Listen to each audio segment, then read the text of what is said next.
Sirah Nabawiyah.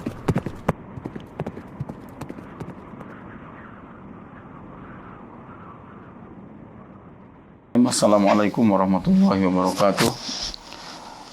Alhamdulillah wassalatu wassalamu ala Rasulillah wa ala alihi wa ashabihi wa man walah. Amma ba'du.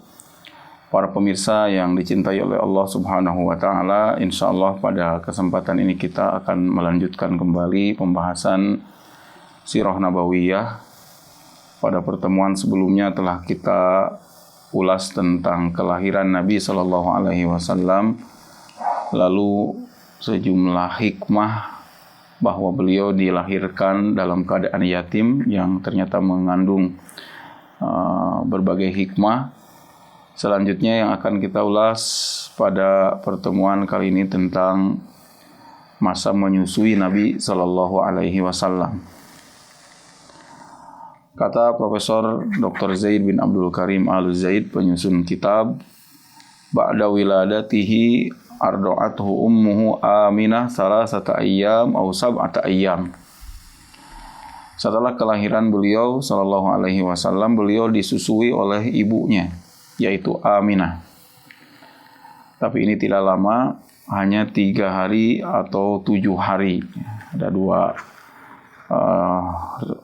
versi, 3 sampai 7 hari. Disusui oleh ibunya. Wa kanat hadinatuhu Umma Aiman Barokah Al-Habasyiyah. Dan yang menjadi pengasuh beliau adalah Ummu Aiman Barokah Al-Habasyiyah. Nama aslinya Barokah. Dia dijuluki dengan Ummu Aiman karena memiliki anak namanya Aiman, dan dia adalah hamba sahaya warisan dari ayah Nabi Shallallahu Alaihi Wasallam. Ini menjadi pengasuh pertama beliau, mendampingi ibu beliau yang mengasuh Rasulullah Shallallahu Alaihi Wasallam. Berikutnya Rasulullah Shallallahu Alaihi Wasallam disusui oleh Suwaibah Maulatu Abi Lahab Ayyaman. Dia disusui oleh Suwaibah. Suwaibah ini adalah hamba sahaya dari Abu Lahab. Beberapa hari disusui oleh Suwaibah. Ini sebagaimana dikatakan oleh Rasulullah Shallallahu Alaihi Wasallam dalam hadis yang diriwayatkan oleh Imam Bukhari. Ardo'atni wa Aba Salamata Suwaibah. Suwaibah telah menyusuiku dan juga Abu Salamah. Abu Salamah ini saudara sesusu Rasulullah Sallallahu Alaihi Wasallam, sama-sama disusui oleh Suwaibah, dan dia hamba sahaya milik Abu Lahab yang kemudian dibebaskan. Ini begitu lahir Nabi Sallallahu Alaihi Wasallam. Ini sebagaimana dijelaskan oleh Urwah ibnu Zubair. Urwah ibnu Zubair ini ponakannya Aisyah radhiyallahu anha, istri Rasulullah Sallallahu Alaihi Wasallam. Urwah bin Zubair radhiyallahu taala anhuma mengatakan, wa Suwaibah maulatun li Abi Lahab. Suwaibah itu adalah hamba sahayanya Abu Lahab. Wa kana Abu Lahab a'taqaha, dan Abu Lahab telah membebaskannya, memerdekakan Suwaibah. Fa'ardo'at an-nabiyya sallallahu alaihi wasallam. Suwaibah lalu menyusui Nabi sallallahu alaihi wasallam. Falamma mata Abu Lahab uriyahu ba'du ahlihi bisyarri haibah. Ketika Abu Lahab mati, dia mati dalam keadaan kufur. Walaupun ketika kelahiran Nabi sallallahu alaihi wasallam dia termasuk orang yang sangat senang, dan ini tabi'i ya. Kalau saudaranya memiliki anak, kelahiran anak saudara ini menggembirakan bagi seorang paman, dan ini sesuatu yang wajar-wajar saja. Dia senang dengan kelahiran Nabi Shallallahu Alaihi Wasallam hingga membebaskan hamba sahayanya ini, Suwaibah, karena Suwaibah yang membawa kabar tentang kelahiran Nabi Shallallahu Alaihi Wasallam lalu dibebaskan oleh Abu Lahab. Nah, ketika Abu Lahab mati, uriyahu ba'du ahlihi bisyarri haibah. Sebagian keluarga dari Abu Lahab melihat di dalam mimpi keadaan Abu Lahab yang sangat memprihatinkan. Kondisinya mengenaskan. Lalu ditanyalah Abu Lahab oleh sebagian keluarganya ini, "Madza kita? Apa yang engkau temui? Apa yang sudah engkau dapatkan saat ini?" Abu Lahab menjawab di dalam mimpi sebagian keluarganya ini, "Lam al-qoba'dakum ghairu anni suqitu fi hadhihi bi'ataqati Suwaibah." Aku tidak mendapati setelah meninggalkan kalian, lam al-qoba'dakum, aku tidak mendapati sebuah kebaikan setelah berpisah dengan kalian. Tidak ada kebaikan yang saya dapatkan. Kesengsaraan demi kesengsaraan yang saya dapatkan. Siksaan dan siksaan. Hanya saja aku mendapatkan minum. Di tengah-tengah siksaan itu aku dapat minum. Sebabnya bi'ataqati Suwaibah. Gara-gara aku membebaskan Suwaibah. Kenapa? Karena yang mendasari dia membebaskan Suwaibah adalah karena senang dengan kelahiran Nabi Muhammad SAW. Ini kelahiran yang agung, memiliki akibat yang baik bagi Abu Lahab. Akan tetapi akibat yang baik ini tidak sampai mengeluarkan dia dari neraka, apalagi memasukkan dia ke dalam surga, oleh karena Allah telah mengharamkan surga untuk orang-orang kafir.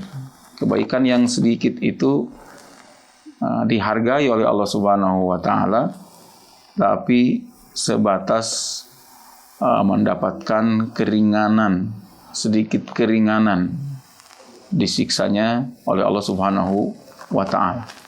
Dan ini hal yang dimaklumi bahwa kita semua tahu bahwa Abu Thalib, nanti paman Nabi SAW, yang juga mati dalam keadaan kafir, kemudian mendapatkan pengecualian siksanya, mendapatkan siksa yang paling ringannya. Akan tetapi sama sekali tidak akan keluar dari neraka bagi orang-orang kafir. Mereka kebaikan-kebaikannya itu habaan mansur, bagaikan debu yang berterbangan. Kalaupun ada balasan dari Allah, kebanyakan yang mereka dapatkan itu adalah kebaikan-kebaikan di dunia. Kalaupun ada di akhirat, diberi oleh Allah Subhanahu wa taala sebatas mengurangi siksaan, akan tetapi tidak mengeluarkan dia dari siksaan tersebut. Dan kita jangan membayangkan kalau dikurangi siksaan itu kemudian membuat dia senang, membuat dia bahagia. Tetap dalam keadaan tersiksa. Yang paling ringannya saja Abu Thalib itu sedemikian dahsyatnya. Dia berdiri di atas bara api sampai bergejolak kedua otaknya, kepalanya. Ini paling ringannya seperti itu, apalagi yang lebih berat dari itu semua. Akan tetapi sebuah pelajaran yang berharga dari keadaan ini, bahwa apabila rasa cinta Abu Lahab dalam keadaan dia seorang yang kafir kepada Rasulullah SAW ketika lahirnya dahulu, dia merasa senang dengan hal tersebut, memiliki manfaat sedikit, mengurangi sedikit hadiah dari Allah Tabaraka wa Ta'ala. Apalagi jika rasa cinta itu dilakukan oleh hamba-hamba yang beriman. Kita dengan segenap cinta kita, dan kecintaan itu diwujudkan bukan hanya di bibir saja, akan tetapi juga dengan melaksanakan sunnah-sunnah Rasulullah Shallallahu Alaihi Wasallam. Nanti poin yang ini akan dibahas lebih lanjut lagi dalam faidah-faidahnya yang juga disebutkan oleh muallif. Selanjutnya muallif menyebutkan, setelah tadi disusui oleh Aminah, diasuh oleh Ummu Aiman, lalu disusui beberapa hari oleh Suwaibah, kemudian ada sekelompok perempuan, sekelompok ibu-ibu dari Taif sana, dari suku Bani Sa'diyah. Mereka secara berjamaah, bergelombang datang ke Mekah. Ternyata profesi mereka menawarkan jasa sebagai ibu susu. sekelompok orang datang ke sana, ke Mekah. Nah, di antara yang datang ini ada seorang ibu bernama Halimah As-Sa'diyah radhiyallahu taala anha. Ketika ibu-ibu ini datang, maka orang tua yang ada di Mekah yang memiliki anak menawarkan anaknya untuk disusui dengan sejumlah bayaran kepada mereka, termasuk juga Rasulullah SAW kepada ibu-ibu tersebut. Ditawarkan, fakunna yarfudna akhzahu idza qila lahunna innahu yatim. Tapi ibu-ibu yang datang ini menolak untuk mengambil Nabi Muhammad SAW untuk disusui oleh mereka. Mereka tidak mau. Ketika mereka tahu bahwa anak ini adalah yatim, mereka menganggap ini tidak akan maksimal bayarannya, yang namanya anak yatim, nggak ada bapaknya yang ngurus. Padahal Nabi juga ada kakeknya saat itu masih ada, tetap akan dibayar juga mereka. Akan tetapi begitu image orang, karena ini yatim maka mereka khawatir ini tidak akan maksimal jasa yang akan mereka dapatkan. Walam malam tajid radhiyallahu anha tiflan ta'khudhuhu fihi nawajadat jami'an nisa'i atfalan adat Halimatu radhiyallahu anha wa akhadathu ma'aha. Adapun Halimah As-Sa'diyah, dia yang tiba di Mekahnya itu lebih akhir belakangan dari yang lain, karena kendaraan yang dia gunakan itu lebih lemah, lebih daripada teman-temannya yang lain, sehingga dia datang belakangan. Kawan-kawannya sudah pada dapat masing-masing anak yang akan disusui. Semuanya menolak Nabi Muhammad. Begitu juga Halimah, dia juga menolak, tidak mau karena ini yatim. Tapi ketika dia tidak dapat juga yang lain, dia tidak mau juga anak ini pada awalnya. Karena tidak dapat yang lain, sedangkan ibu-ibu yang lain sudah masing-masing membawa anak yang akan disusuinya, maka dia kembali lagi kepada Nabi Muhammad SAW. Ya udah, daripada nggak ada, ini aja yang saya ambil meskipun dia yatim. Wa qad warada fi sahih Muslim isyaratun ila hadhihi radha'ah. Yang ini telah disebutkan oleh Imam Muslim tentang peristiwa ar-radha'ah ini, masa penyusuan ini. Wa ba'da madji sanataini qadimat bihi ila ummihi wa hiya harisah ala baqaihi ma'aha lima yarawna fihi minal barakati allati hallat alaihinna mundu nazala indahum. Halimah As-Sa'diyah sudah membawa Nabi Muhammad ke sana, ke suku Bani Sa'ad di Taif, di suku Bani Sa'diyah di Taif. Setelah 2 tahun disusui, ibunya datang lagi ke Mekah membawa Nabi Muhammad ini. Meskipun dia membawa Nabi Muhammad ini, dia sebetulnya ingin mempertahankan Nabi Muhammad ini tetap berada di Bani Sa'diyah, berada di kampungnya sana. Kenapa? Karena setelah dibawa anak ini, berbagai keberkahan meliputi rumah Halimah As-Sa'diyah, bahkan meliputi kampungnya. Dia melihat ini, bayi ini adalah bayi yang membawa keberkahan. Maka dia datang ke sana kepada ibunya sambil membujuk ibunya supaya anak ini bisa dibawa kembali, meskipun sekarang sudah masa untuk disapi setelah 2 tahun disusui, tapi ingin dibawa kembali ke sana. Karena alasannya supaya lebih terjaga lagi di sana. Dia melihat dengan adanya Nabi Muhammad ini berkah luar biasa. Yang tadi kita sebutkan ketika berangkat, dalam keadaan kendaraannya, untanya itu sangat lemah. Ketika membawa Nabi Muhammad, tiba-tiba untanya itu menjadi unta yang paling kencang, bahkan menyusul ibu-ibu yang lain yang sudah lebih dulu pulang ke kampungnya. Kemudian domba-dombanya menjadi banyak air susunya. Kemudian air hujan pernah terjadi. Air hujan hanya menghujani sekitar rumah dari Halimah As-Sa'diyah, sehingga rumput yang tumbuh-tumbuh itu hanya di sekitar rumahnya. Sedangkan di tempat yang lain kekeringan, di rumahnya beda sendiri, banyak rumputnya, sehingga domba-dombanya juga bisa makan dengan lahap, makan rumput tersebut. Maka mereka air susu yang banyak, berbagai keberkahan, berbagai kebaikan yang dilihat oleh Halimah As-Sa'diyah ini semenjak ada bayi ini, ada Muhammad sallallahu alaihi wasallam. Nah, ini nanti ada pelajaran penting juga dari kejadian tersebut yang nanti akan disebutkan oleh mu'alif poin-poin faedahnya di paragraf-paragraf berikutnya.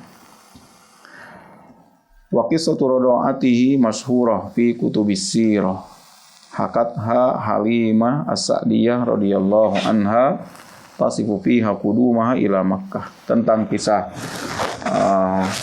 masa memusuhi Nabi SAW ini masyhur dalam kitab-kitab sirah yang diceritakan sendiri oleh Halimah As-Sa'diyah radhiyallahu anha. Dia menceritakan bagaimana pertama kali datang ke Mekah, kemudian dia akhirnya menerima Nabi Muhammad yang awalnya dia tidak mau karena yatim, kemudian setelah dibawa ternyata banyak keberkahannya. Kemudian mu'alif menyebutkan wa irsalun nabiyyi lirrada'ah fil badiyah ala adati ashrafil arab li hikamin nadhkuru minha.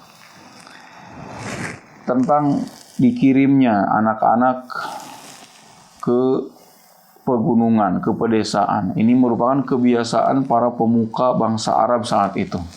Kalau anak-anaknya itu dikirim tidak disusui di kampung, di kota, di Mekah, tapi dikirim ke pedesaan, ke perkampungan untuk disusui oleh ibu-ibu yang ada di sana dengan membayar sejumlah upah. Ternyata ini ada sejumlah hikmah. Cara yang biasa mereka lakukan seperti itu karena memang mengandung sejumlah hikmah. Minha, di antara hikmah dikirimnya anak-anak tersebut ke badiyah, ke perkampungan tadi, yang pertama, anna fi rada'atihi fil badiyah ba'idan anil madinah tajannuban lil awbi'ah wastifadatan min munakhil badiyatis sihhi. Bahwa dengan disusuinya anak-anak mereka di pedesaan ini membuat mereka terhindar dari polusi yang ada di kota, penyakit-penyakit yang ada di kota, baik penyakit yang merusak fisik mereka atau bisa juga penyakit yang merusak mental mereka. Dengan adanya di kota, terutama saat itu di Mekah, di mana Mekah itu menjadi destinasi bangsa Arab dari luar-luar Mekah pada berdatangan ke kota Mekah, maka bisa jadi mereka membawa adat masing-masing, pergaulan yang kurang baik, kemudian membawa penyakit, bisa jadi sehingga dengan banyaknya orang-orang, dengan sesak padatnya pemukiman di sana di Mekah, ini menjadi kurang segar bagi anak-anak tersebut sehingga menjadi kurang sehat. Kemudian juga mereka akan terpengaruh dengan budaya-budaya dari berbagai daerah yang dikhawatirkan akan mengganggu perilaku mereka. Wastifadatan min munakhil badiyah as-sihhi. Sedangkan dengan dikirim ke pegunungan tadi, mereka dapat menghirup udara segar di pedesaan-pedesaan tersebut. Yang namanya Mekah, banyak orang yang berhaji, banyak orang yang berdagang ke kota Mekah. Nah, ini hiruk pikuk manusia ini memprihatinkan, membuat khawatir para orang tua, dan ini sesuatu yang telah dipahami ya, dalam penelitian modern saat ini juga sama seperti itu, bahwa dalam pendidikan anak itu dibutuhkan ada rihlah-rihlah ke kampung-kampung, ke gunung-gunung, ada ke pinggir pantai, ada ke lembah-lembah. Fadzalika nafidatun litaftahadz dzihni waz zakat. Ini bermanfaat yang akan menjadi jendela bagi mereka untuk membuka pikiran dan kecerdasan. Berbeda kalau tinggal di zona sumpah, secara psikologis juga mereka tertekan. Maka dikirimlah anak-anak tersebut sejak lahir, bahkan sejak disusui tadi itu dikirimkan ke pedesaan-pedesaan. Ini anggapan mereka dan ini sesuatu yang ma'ruf dibenarkan oleh penelitian modern sekalipun. Wa qad dzukira anna Abdul Malik ibn Marwan kana yaqul. Diriwayatkan bahwa Abdul Malik bin Marwan, salah seorang khalifah di kehilafahan Bani Umayyah, suatu kali dia mengatakan, Ador Robina hubbul Walid li'annal Walid kana lahanan wa kana Sulaiman fasihan. Kata Abdul Malik bin Marwan, rasa cinta kami kepada Al-Walid, ya, Al-Walid ini anak dari Abdul Malik.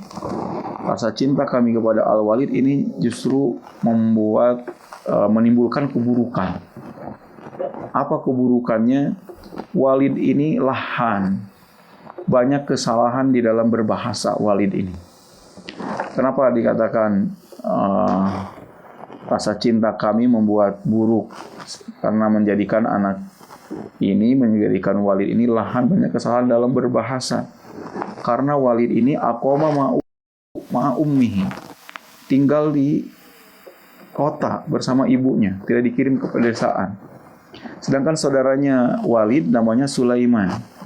Wa kana Sulaiman fasihan, sedangkan Sulaiman ini fasih, cakap dalam berbahasa.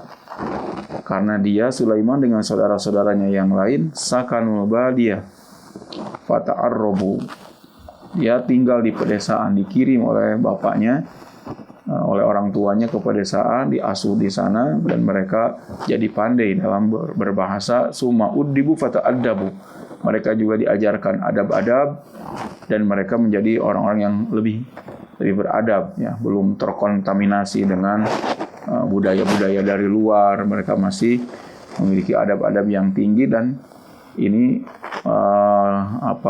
terimplementasikan kepada anak-anak mereka. Berbeda kalau orang yang tinggal di dalam kota, dalam bahasanya, dalam cara bergaulnya, dalam adab-adabnya juga menjadi berubah. Dan ini kesaksian dari Abdul Malik bin Marwan.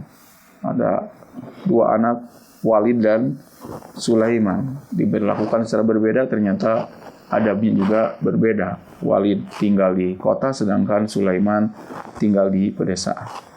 Ini faedah yang pertama, kenapa mereka biasa mengirim anak-anak itu untuk disusui di perkampungan-perkampungan, di pedesaan.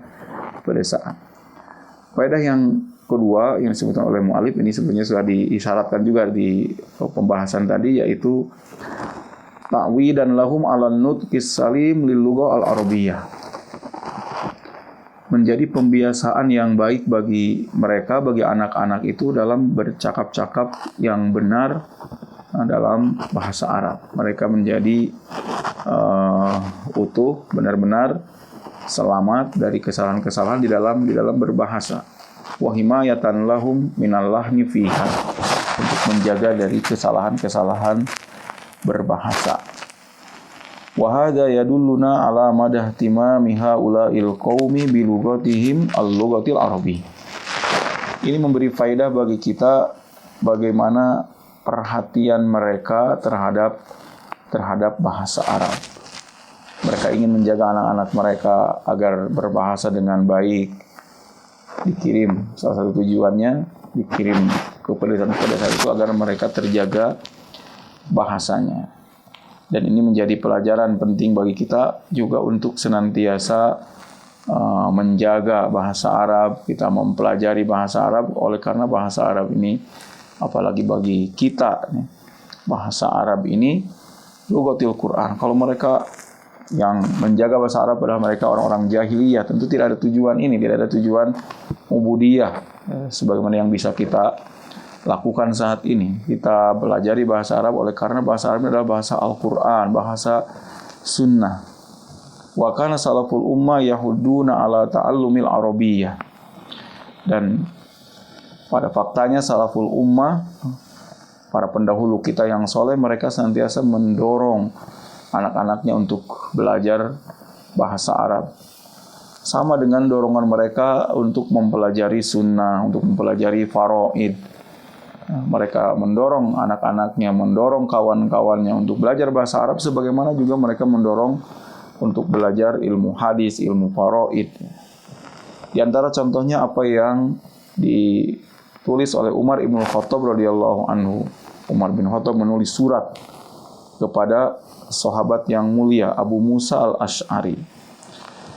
Di suratnya Umar mengatakan fatafaqahu fis sunnah wa tafaqahu fil arabiyyah wa aribul Qur'an fa innahu arabi.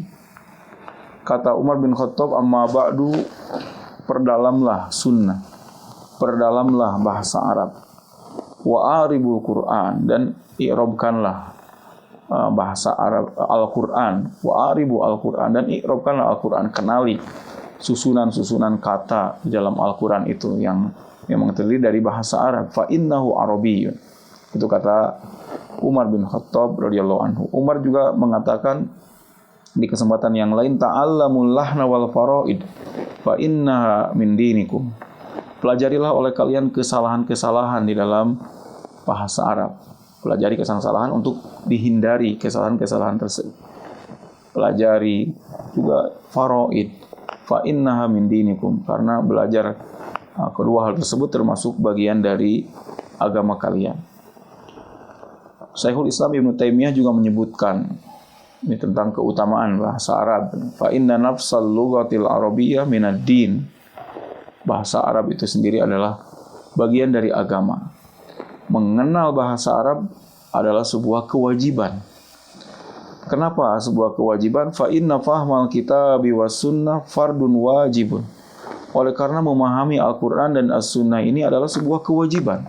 Dan tidak mungkin Al-Qur'an dan As-Sunnah ini dipahami tanpa memahami bahasa Arab. Wa ma la yatimul wajibu illa bihi fa huwa wajib. Sesuatu yang wajib itu tidak didapatkan, sesuatu yang ma la yatimul wajibu illa bihi, yang kewajiban, suatu kewajiban itu tidak sempurna kecuali dengan sesuatu, maka sesuatu itu juga menjadi wajib. Sebuah kewajiban tidak sempurna kecuali adanya bahasa Arab. Kewajiban memahami Al-Quran dan As-Sunnah ini tidak akan mungkin didapatkan kecuali dengan memahami bahasa Arab. Sedangkan mempelajari Al-Quran dan As-Sunnah adalah sebuah kewajiban. Maka mempelajari bahasa Arab juga menjadi sebuah kewajiban. Ini kata Syekhul Islam Ibnu Taimiyah. Begitu juga kata Imam Asy-Syatibi rahimahullah. Beliau mengatakan, faman arada tafahumahu famin jihati lisanil arab yufham wala sabila ila tatallubi fahmihi min ghairi hadhil jihah. Jika ingin mempelajari, memahami Al-Qur'an, maka jalannya dari arah bahasa Arab. Tidak ada jalan yang lain ila tatallubi fahmihi min ghairi hadhil jihah. Ini dikatakan oleh Imam Asy-Syatibi. Juga disebutkan oleh ulama-ulama yang lainnya tentang dorongan kita untuk mempelajari bahasa Arab, yang menyambungkan kita dengan Al-Quran, menyambungkan kita dengan As-Sunnah, juga menyambungkan kita dengan peninggalan-peninggalan salafus soleh. Kitab-kitab para ulama ditulisnya dengan bahasa Arab. Maka tidak mungkin kita bisa sampai pada semua itu kalau kita tidak mempelajari bahasa Arab. Maka tidak heran, kata penulis kitab, kata Dr. Zaid bin Abdul Karim Al-Zaid, bahwa bahasa Arab ini salah satu sasaran musuh-musuh Islam untuk dihancurkan. Kenapa? Karena dia menjadi jembatan untuk memahami dengan benar Al-Quran, As-Sunnah, Turas, peninggalan-peninggalan para ulama, pembahasan tentang agama ini tidak lepas dari bahasa Arab ini. Maka salah satu yang harus dihancurkan, yang diupayakan untuk dihancurkan agar ditinggalkan oleh umat Islam ini adalah bahasa Arab. Dia salah satu dari 3 yang diupayakan oleh musuh-musuh Islam untuk dihancurkan. 3 itu maksudnya yang pertama Al-Quran. Al-Quran tentu mereka berupaya untuk menjauhkan supaya kita tidak mendengarkan Al-Quran, supaya kita jarang membaca Al-Quran, supaya kita abai dengan isi-isi Al-Quran ini, upaya musuh-musuh Islam. Kemudian yang kedua Al-Ka'bah Asy-Syarifah. Ka'bah juga mereka yang menjadi kiblat kaum muslimin, mereka upayakan untuk dijauhi oleh umat Islam ini. Dan yang ketiga adalah bahasa Arab ini. Maka kita seyogianya berupaya bagaimana seandainya anak-anak kita tidak didorong untuk belajar bahasa Arab sejak kecilnya, tidak diajarkan bacaannya, tulisannya, maka akan semakin jauh dari Islam ini. Oleh karena Islam ini tidak lepas dari bahasa Arab ini, Al-Quran, As-Sunnah.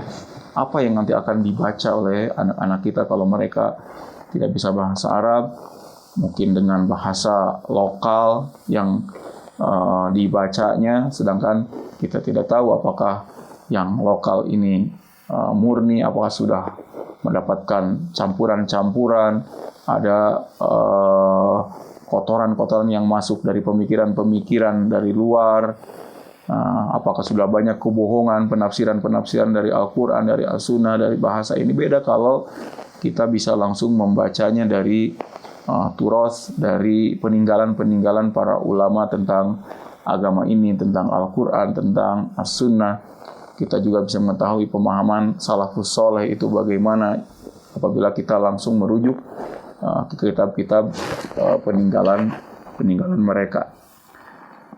Dalam pertemuan ini insya Allah kita cukupkan sampai di situ terlebih dahulu, yaitu tentang hikmah dikirimnya anak-anak orang Arab. Kebiasaan mereka dikirim ke Badiah, ke pedesaan-pedesaan, ternyata memiliki hikmah yang agung. Juga ada faedah yang bisa kita petik. Di antaranya tadi bagaimana perhatian kita kepada bahasa Arab, kemudian juga bagaimana perhatian kita kepada pendidikan anak-anak kita. Insya Allah Ta'ala faedah-faedah yang lain dari kisah pada masa menyusui Nabi Sallallahu Alaihi Wasallam akan kita ulas pada pertemuan berikutnya. Wallahu Ta'ala a'lam. Aqulu qauli hadza wa astaghfirullah li wa lakum wa sallallahu ala nabiyyina Muhammad wa ala alihi wa sahbihi wa sallama tasliman katsira wa akhiru da'wana alhamdulillahi rabbil alamin.